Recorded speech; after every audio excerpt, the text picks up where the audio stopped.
আচ্ছা, ওই ব্যক্তিটা যে মারা গেছে তাকে দেখতে পাওয়া গেছে। আচ্ছা, দেখতে পাওয়া গেছে সে ব্যক্তিটা যে মারা গেছে। 1 ঘন্টার বা 1 দিনের মধ্যে কি হয়ে যাচ্ছে তোর ভয় তো রয়ে গেল। ভয়টার পিছনে কি কারণ আছে? ভয়টার পিছনে কি কারণ আছে জানিস? এই কারণটার কারণে ভারতে এত প্রবলেম হয়েছে। সেই কারণটা আজকে নয়, বিষয়টা আজকে নয়। কারণটা কারণটা অনেক দিনের। মানুষ যখন থেকে তৈরি হচ্ছে তখন থেকে বলতে পারিস, একদমই বলতে পারিস জঙ্গলের এই আমাদের মৃত্যুটা। এই যে ঘটনাটা নর্মাল ঘটনা নয়, এই ঘটনাটা জঙ্গলের থেকে চলে আসছে মানুষের, ওই আদিম। এটা দেখতে পাচ্ছিস? দেখতে পাচ্ছিস? আমি দেখতে পাইনি। তো তুমি কি ধরে আছি? কি জানো আমি ধরে আছি কিছু, কিন্তু আমি দেখতে পাচ্ছি না এটা। আর এটার কালার কেমন দেখাচ্ছে তোর? আমার নীল কিছু দেখাচ্ছে আমার। মানে এটা কেউ কি প্রশ্ন করেছে তোকে নাকি? মানে কি কনটেক্সট হয়েছিল জিনিসটা? মারা গেছিল তো ব্যক্তি, তো মানে সে বলছিল যে ও আমাকে মানে ঘুরে বলছে, মানে অনেকে দেখতে পাইছে তো মানে আচ্ছা, ওই ব্যক্তিটা যে মারা গেছে তাকে মানে অনেক দেখতে পাওয়া গেছে। আচ্ছা, দেখতে পাওয়া গেছে সে ব্যক্তিটা যে মারা গেছে। আচ্ছা, তারপরে মানে ওই যে তোকে যে বলেছে সে দেখেছে কি? না স্যার, তো যে মানে স্যার শোনা কথা ও শুনেই মনে বলছে। আচ্ছা, মানে তো এটা থেকে তোরও কিছু ভয় জেগেছিল নাকি? রাতে তুইও হয়তো বাইরে বার হতে পারিসনি হয়তো। হুম। এই এই এই জিনিসটা কার কাছে তো ঘটে বা ঘটেছে, যে হঠাৎ কেউ যদি ছিল বা মারা গেল, তারপরে হয়তো 1-2 দিন আগে ব্যক্তিটার সাথে তোর কথা হয়ে গেছে, কিন্তু আজকে হয়তো নেই, কিন্তু তোর ভয় লাগছে হঠাৎ। লাগে? লাগে না কিছু তোর? এবারে তুই ভাব, এটা অবাক একটা ব্যাপার। তুই একটু যদি নিরপেক্ষ ভাবে দেখিস জিনিসটাকে, যে 1 দিন আগে কেউ উপস্থিত ছিল, 1 দিন আগেই বা 1 ঘন্টা আগেই, হয়তো 1 ঘন্টা পর হয়তো ব্যক্তিটা নেই। তো হঠাৎ তোর ওই 1 ঘন্টার বা 1 দিনের মধ্যে কি হয়ে যাচ্ছে যে তোর ভয় তো রয়ে গেল। ভয়টার পিছনে কি কারণ আছে? ভয়টার পিছনে কি কারণ আছে জানিস? এই কারণটার কারণে ভারতে এত প্রবলেম হয়েছে। সেই কারণটা আজকে নয়, বিষয়টা আজকে নয়। কারণটা কারণটা অনেক দিনের, প্রায় 3-4 হাজার বছর আগে। এই মান্যতা, এই অন্ধবিশ্বাস যেটা চলছে সেটা আজকে নয়, ওই বৈদিক কাল থেকে শুরু হয়েছে। বা মানুষ যখন থেকে তৈরি হচ্ছে তখন থেকে বলতে পারিস, একদমই বলতে পারিস জঙ্গলের এই আমাদের মৃত্যুটা। এই যে ঘটনাটা নর্মাল ঘটনা নয়, এই ঘটনাটা জঙ্গলের থেকে চলে আসছে মানুষের, ওই আদিম। কিভাবে কিভাবে জঙ্গলেও যখন কিছু ঘটনা ঘটতো, মানে মানুষ তো তখন কিছু বুঝতো না, কিছু জানতো না, ব্রেন ডেভেলপমেন্ট মোডে ছিল। তো ওই অবস্থাতে আশেপাশে কিছু ঘটনা ঘটছে, কিছু ফেনোমেনন ঘটছে আশেপাশে। সেই ঘটনাকে সব সময় একটা সন্দেহের চোখে দেখতো মানুষ, যে কিছু না কিছু এমন কিছু ঘটছে যেটাতে হয়তো ওর কি হতে পারে, ক্ষতি হতে পারে। কিসের ক্ষতি হতে পারে? কোনটার? শরীর। আর যে কোনো জীবের বৃত্তি কি হয়? নিজেকে প্রোটেক্ট করা, বাঁচানো, নিজেকে বাঁচানো বা প্রোটেক্ট করা। তো কোনো একটা বিরাট ধরনের ঝোপ আছে, ঝোপের মধ্য দিয়ে হোমোসেপিয়েন যাচ্ছে, মানুষ যাচ্ছে। হঠাৎ যেতে যেতে কিছু আওয়াজ করেছে ঝোপে, এও কেঁপে গেছে। এই যে শরীরের দিয়ে কাঁপুনি, কেন হলো এটা? কেন হলো ওটা? শরীর কিছু ইনস্টিংক্ট দিচ্ছে, যেটা আমরা জীবন বিজ্ঞানে পড়ছি, যেটাকে বলা হয় উত্তেজনায় সাড়া দেওয়া, রেসপন্স।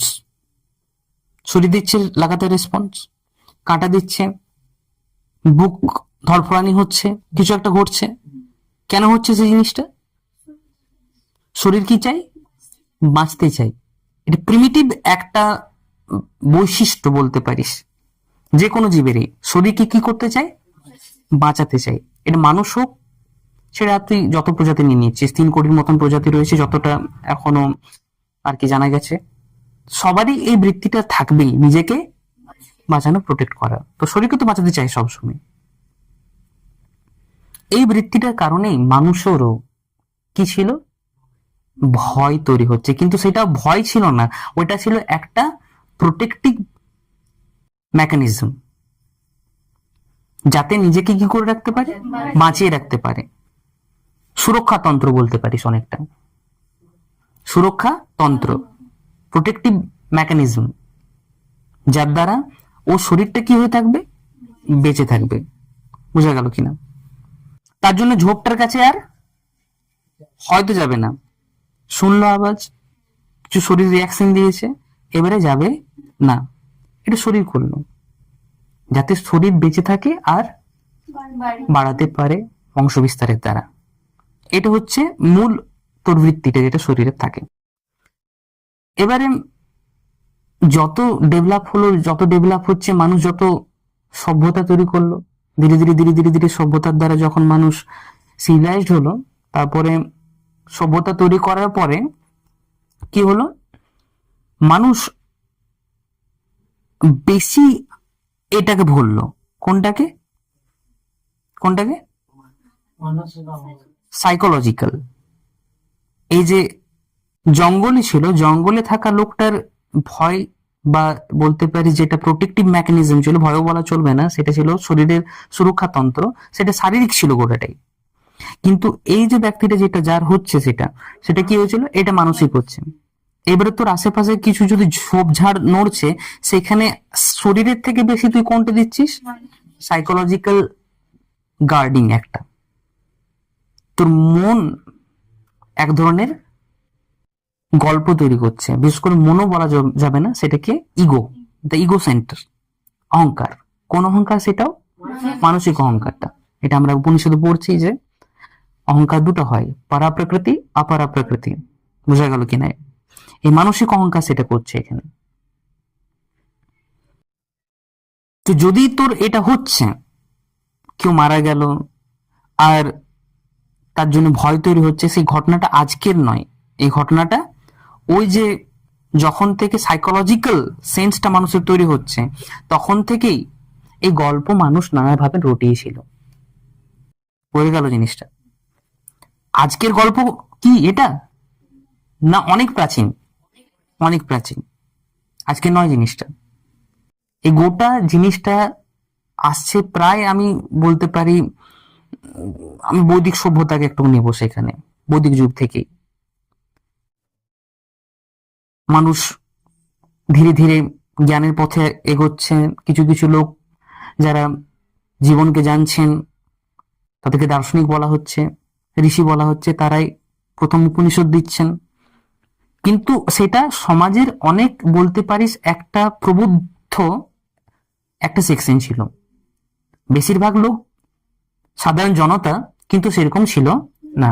আজকে যেরকম তুই দেখতে পাচ্ছিস সাধারণ জনতাকে, বেশিরভাগ জনতা তখনও অমনিই ছিল। 4000 বছর আগেও প্রায় একই ছিল, কারণ বৃত্তি তো সবার একইভাবেই জন্ম নেয় না সবাই, তো তখন এমনি ছিল। কিন্তু কিছু জন ছিলেন যারা এই জিনিসগুলোকে অ্যাড্রেস করেছিলেন, মানুষের অভ্যন্তরীণ অবস্থা নিয়ে চর্চা করেছিলেন। তারাই হচ্ছেন ঋষিরা, জ্ঞানীরা, যারা দর্শন দিচ্ছেন, উপনিষদ দিচ্ছেন। কিন্তু অনেক বড় একটা অংশ যুগ যুগ ধরে ছিলই যারা নানা রকম গল্প রটিয়েছে। তো এই যে ঘটনাটা তোর সাথে ঘটছে, যে ভূত কি, ভূত কি, সেটাও অনেক, বলতে পারিস, বিচ্যুত হয়েছে সেই মূল ধারা থেকেই। আমরা যেহেতু বৈদিক সভ্যতাকে জানি না, আমাদের আসল ধর্মগ্রন্থকে আমরা জানি না, দর্শন জানি না, এটারই ফলসহিত এটা হয়ে গেছে যে আমাদের ধারার পর ধারা, যুগের পর যুগ ধরে আমরা অন্ধবিশ্বাসে মেনে এসেছি। বুঝে গেল কিনা জিনিসটা? তো এই ভূতের যে কনসেপ্টটা, সেই ভূতের কনসেপ্টটা আসছে আত্মা থেকে। তো আত্মা হয়তো শুনেছি শব্দটা, আত্মা মানে আত্মা বেরিয়ে গেল, আত্মা বেরিয়ে গেল, ওটাকে পরবর্তীকালে আলাদা শব্দের সাথে যুক্ত করে দিয়ে অনেকটা এটা বলতে পারিস ইংরেজি শব্দ ঘোস্ট, ভূত, সেটার সাথে যুক্ত করে দিয়েছে। আত্মা মানে ভূত, ভূত কি সেটাও কেউ জানে না। কিন্তু আত্মার সাথে এটার সম্পর্ক থাকে, যে মৃত্যুর পর কি হয়ে গেল, আত্মা বেরিয়ে গেল। আত্মা কি? ওই যে কিছু সাদা জিনিস কিছু মৃত্যুর পর বার হয়ে যায়, শরীরটা হালকা হয়ে যায়। কে কে টাইপের গল্প শুনেছিস যে একটা নির্দিষ্ট জায়গায় যাওয়ার পরে শরীরটা হালকা হয়ে যায়, মরাটার হয়েছে না? তো এই যে গল্পগুলো, এই গল্পগুলো আজকের নয়, গল্পগুলো যখন ঋষিরা দিয়েছিলেন আত্মা মানে কি, আত্মা, তো আত্মা কথার তুই জানিস আক্ষরিক অর্থ কি? আত্মা মানে নিজে, আত্মা মানে নিজে। ঋষিরা আত্মা যখন বলছিলেন তখন সেখানে ভূতের অর্থে বলেননি, তারা তারা বলেছিলেন কি অর্থে? তারা বলেছিলেন অহংকারের বিগলনের অর্থে। ওই যে বিঘটন হওয়া, অহংকারের লাগাতার ঘটে যাওয়া, ওই অর্থে তারা একটা ইশারা দিয়েছিলেন। যে একটা আমার গুরু আচার্যজি কি বলেন, যে অহংকার একটা রেঞ্জ, অহংকার কি একটা রেঞ্জ, সে রেঞ্জে অহংকার যখন চলছে, নিজের দিকেই ঢুকছে, নিজেকেই যখন জানছে, তখন অহংকার কি হচ্ছে, ঘটছে, কমছে, বিলাই হচ্ছে।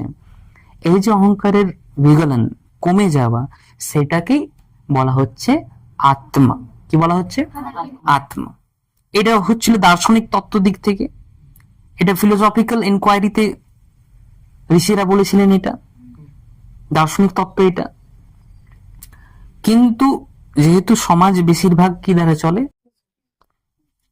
ওই রকমই ভেদি লোক দ্বারা, তো তারা এটাকে নিজেদেরই অহংকারের খোরাক করে নিচ্ছে জিনিসটাকে। তারা কি বলছে, আত্মা মানে কি, ভূত, ভূত শরীর থেকে যেটা বার হয়ে যায়।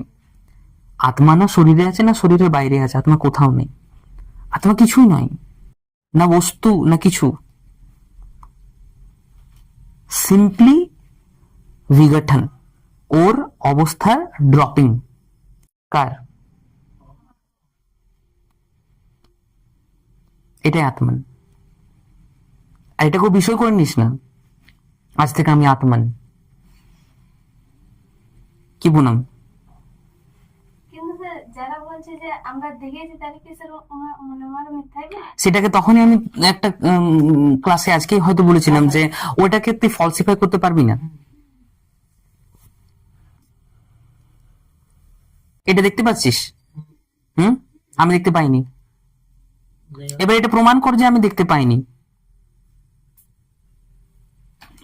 এটা দেখতে পাচ্ছিস?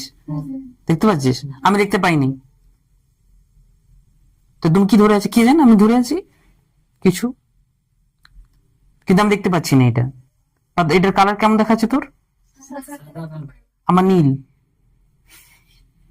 কিছু দেখাচ্ছে আমার, তাহলে তোর চোখের কিছু প্রবলেম হতে পারে, তোর চোখেরই কিছু প্রবলেম হতে পারে, তো সেন্স, তোর ইন্দ্রিয় কিছু হয়তো গন্ডগোল করেছে, সেটার কারণে হতে পারে। কিন্তু যেহেতু রূঢ় হয় অহংকার, অনেক বৈশিষ্ট্যটাই কি থাকে অহংকারে, নিজেকে বাঁচিয়ে রাখা। তার জন্য ও নিজেকে টেস্ট করে না, যেহেতু টেস্ট করতে চায় না, তো যেটা ও দেখেছে সেটাকে কি বলে দিল সত্যি। ওর তো ইন্দ্রিয়গত কিছু ভুলও হতে পারে, ওর চোখ ভুল করে না। অনেক সময় দড়িকে তোরা তো দড়িটাকে সাপ হয়ে গেল সত্যিকারের নাকি, জিনিসটা বুঝতে পারছিস কিনা? চোখ অনেক সময় কি করে, বিভ্রান্তি ঘটায়, আর চোখের সাথে সাথে আমাদের ব্রেনও ঘটায়। আমাদের ব্রেনও অনেক সময় বিভ্রান্তি দেখায় আমাদেরকে। আরো তুই যদি সায়েন্স পড়বি, জানবি, তো বুঝতে পারবি যে আমাদের চোখ সক্ষমই নয় অনেক কিছু দেখার জন্য বা সেন্স করার জন্য। এই রাতের অন্ধকারে তুই দেখতে পাচ্ছিস? দেখতে পাচ্ছিস না, কিন্তু একটা পেঁচা দেখতে পাবে, নিশ্চয় পাবে। কুকুর তো তুই ক্লিয়ার দেখতে পাবে, বেড়ালও তোর থেকে বেশি দেখতে পাবে, একটা আলাদা যে কোনো প্রাণী তোর থেকে বেশি দেখতে পাবে। কেন দেখতে পাবে? কারণ তার সেন্স বা তার চোখ তৈরি করা হয়েছে প্রকৃতির দ্বারা সেরকম ভাবে। তোরটা নেই, তোরটা নেই সেরকম ভাবে তৈরি। তো যেহেতু কেউ বিজ্ঞানকে পড়ে বা নিজের দিকে ঢুকছে আত্মজ্ঞানের দিকে, মানে বিদ্যা আর অবিদ্যার দিকে, দুটোকে নিয়ে চলছে, যে সে সেই প্রশ্নটাকে রাখবে যে না, যেটা আমি দেখলাম সেটা কি সত্যি, এর কিছু কানেকশন রয়েছে, তথ্য কিছু রয়েছে। যদি রয়েছে তাহলে দেখবো, আমি এনকোয়ারি করব, সেখানে আমি অনুসন্ধান করব, আমি জানি না সেটা। কিন্তু তুই যদি প্রথমে এটা ধরে রাখিস আমি তো জানি, তাহলে তুই কোনো জানতে পাবি না, কোনোদিনও জানতে পাবি না। জানার প্রথম পদক্ষেপে কি হয়, যে আমি জানি না, তখন এনকোয়ারি শুরু হয়। এনকোয়ারি, অনুসন্ধান, খোঁজ কখন শুরু হয়? যখন তোর ওই মান্যতাটা কাটে যে আমি জানি, তখন তৈরি হয় জানা। বোঝা গেল কিনা জিনিসটা? এইটা হচ্ছে জানার প্রথম স্টেপ। সক্রেটিস কি বলতেন? যে আসল জ্ঞানীকে যে জানে যে সে জানে না, এটা বলতেন কে? সক্রেটিস। ভাব ভাব 1000 বছর আগে তিনি এটা বলেছিলেন। সময় সীমাতে জ্ঞানীরা ফেঁসে থাকে না, নির্বাচন হয়। বোধ কি হয়? মাত্র নির্বাচন হয়, নিয়ত হয়।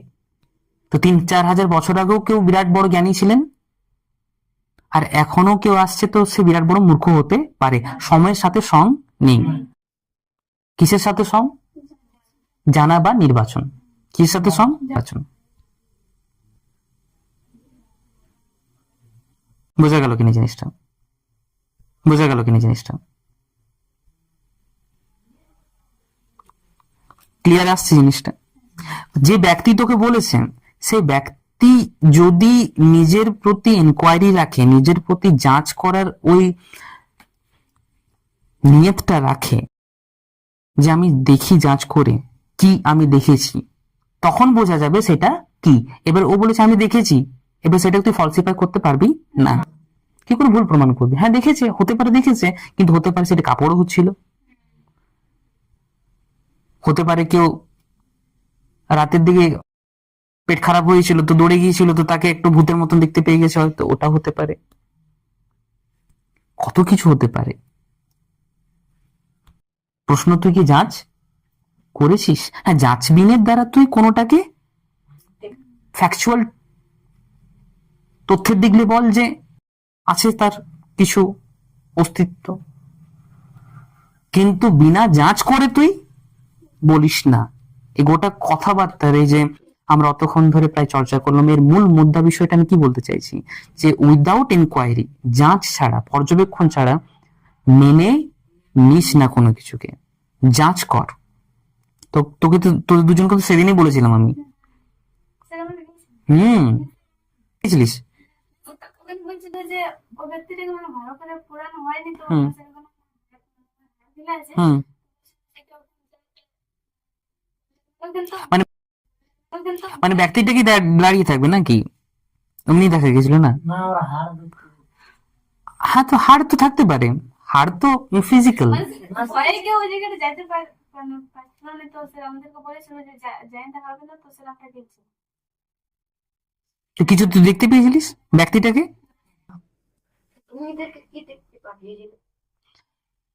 এদেরকে তো কে, কোন ব্যক্তি চ্যালেঞ্জ করেছিল না কি বলে দিয়েছিল যে নেই, তখন এরা নিজেরা কিছু চ্যালেঞ্জের মতন নেই, তো এরা বলেছিল আমরা যাচ করব, আমরা যে দেখবো কি বটে না বটে আমরা মেনে নেব না, তো বাস ওটা করেছে ওরা। কিন্তু সে তারপরে বলছে যে তোরা বলছে দিনে গেছিলি, বুঝে রাতে জানতে হবে। রাতে গিয়েছিলিস? রাতে কোনোদিন একদিন চলে গেলি, রাতে একদিন চলে গেলি একটু টস টস নিয়ে, মোটামুটি 2 জন চলে গেলি, তোরা কি আছে, উইথ পারমিশন, পারমিশন নিয়ে, তখন গ্লিচ গুলো সব বেরিয়ে যাবে খুঁজতে হয়তো। বোঝা গেল কিনা জিনিসটা?